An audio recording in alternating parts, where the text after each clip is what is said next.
I upload daily NBA content on this channel, so if that is something that interests you, then subscribe. Also drop a like on this video. It only takes 1 second and it makes a massive difference. Also, there's a new episode of my NBA series out now. It's episode 7, going over the first round of the playoffs, so if you haven't watched it yet, please be sure to do so. The New York Knicks have been a laughingstock in not only the NBA, but sports for quite a while, despite the fact that they're one of the most profitable franchises in basketball. Incompetent ownership has led to poor management, which has led to poor talent, which has led to a shitty basketball team. Last season was just another example of this for this franchise. After putting all of their eggs in the free agency basket, they ended up with Julius Randle, Marcus Morris, Taj Gibson, and Reggie Bullock, which isn't quite as good as Kevin Durant and Kyrie Irving. On top of that, with the draft, they got so close to lucking out and getting one of Zion or Ja Morant, but they fell just short and got the much worse RJ Barrett. And in the 2020 season, they went 21-45. RJ Barrett had a mediocre rookie year. The rest of the team's talent was They made a few trades, but overall it was just a bad basketball team being bad. And in this year's offseason, outside of drafting Obi Toppin, they really haven't done anything crazy or really anything at all. They sat on their cap space, hired Tom Thibodeau, brought in some young talent, and it seems like they're just trying to run it back.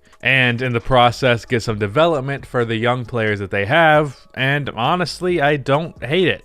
However, at the same time, I don't know how much credit I can give a team for not doing something stupid for once. Like, that's a low bar. However, the Knicks for the past little under a decade have consistently failed to reach a lowering bar, and this time I guess they didn't. So the Knicks, surprisingly, are actually headed in the right direction. However, that right direction starts with them being really bad in 2021.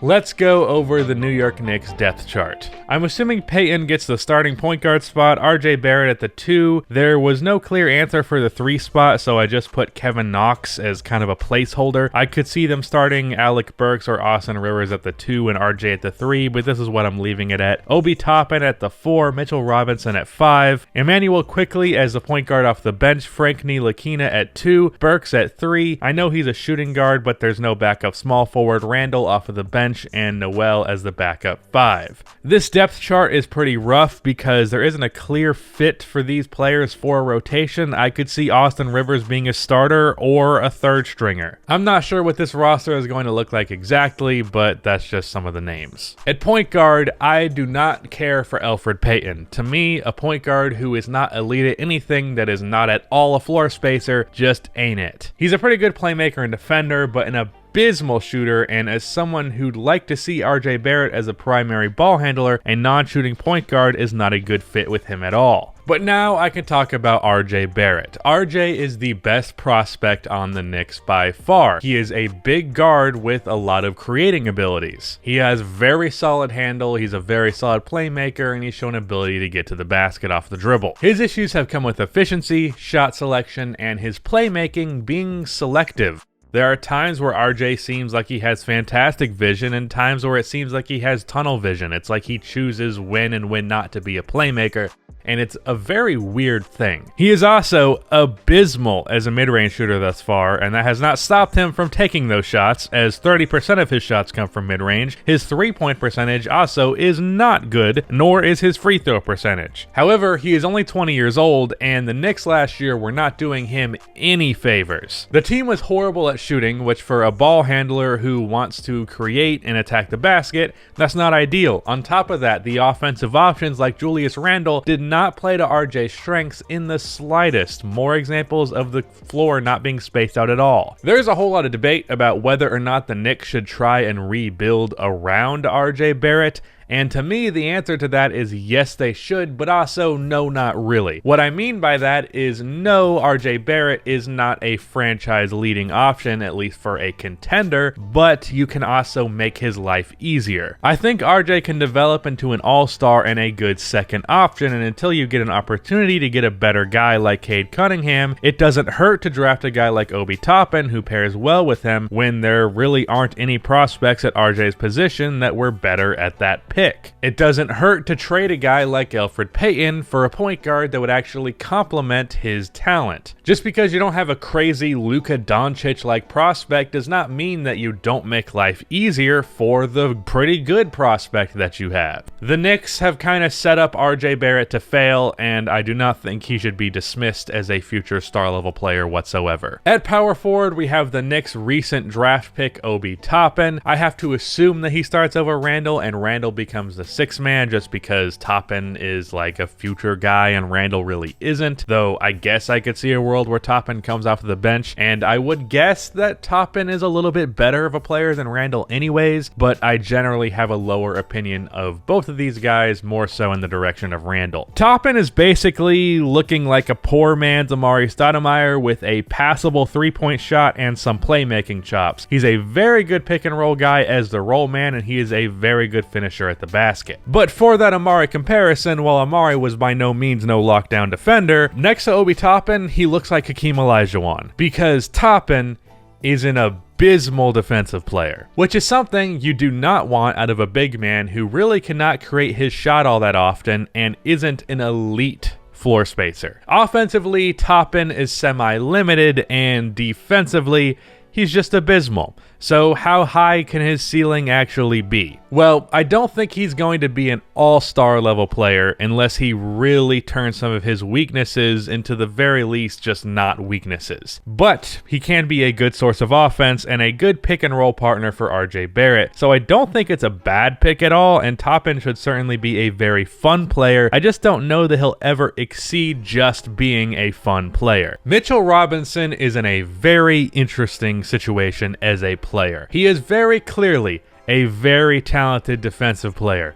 However, he has one key issue, and that is he cannot stop fouling. He averages 3 fouls a game for his career in about 22 minutes a night, which with starters minutes, using per 36, would mean he averages 5 fouls a game. So as a result, he has not been able to play starters minutes so far in his career, even though he is clearly a starting caliber player and a guy who has potential to be a defensive star. But assuming he can clean up that fouling thing, he can be a defensive star. So I put him in the starting spot, but that might not be an option. For the bench, Immanuel Quickley.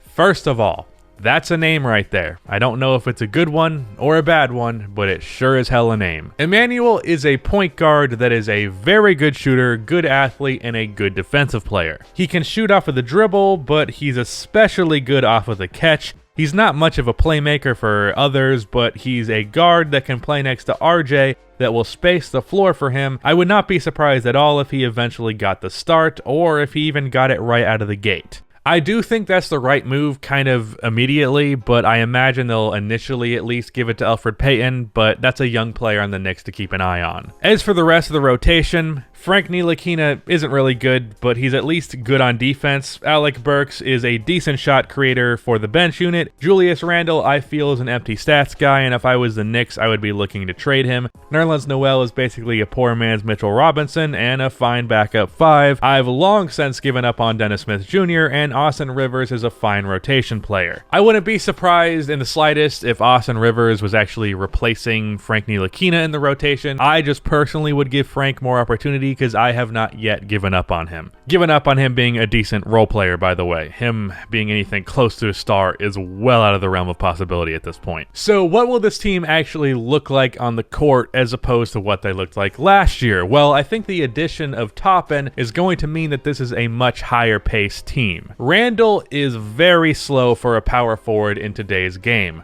Toppin is someone who likes to run the court. I imagine we'll see a lot of lobs, and if they started quickly and they got a small forward who could shoot consistently, I could actually see this team being not abysmal offensively. But a lot of that would be based on how good RJ is next year, so we'll have to wait and see. Defensively, they're not abysmal, but they're not good either. If Mitchell Robinson could stop fouling, then they could actually be pretty decent on that end, but I'm not sure how likely that it's actually going to happen. But the title of this video is The Knicks Are Finally Headed in the Right Direction. As for why I feel that way, well, after doing this review of this team, I realized that I'm actually coming out pretty positive with them. At least relative to the Knicks, I should say. Because pretty much always, anytime the Knicks offseason was over, they were one of the losers of the offseason. In this case, the Knicks aren't really winners, but they're also not losers. Every year with the Knicks, since I have become an NBA fan in 2012, something they did made them worse, or was just the wrong move in the long term. Just they did something stupid every single offseason, and in this offseason, they didn't do anything stupid. And I don't know how much I can praise an organization for just not being incompetent, but it is still an improvement. I obviously don't expect the Knicks to be good next year,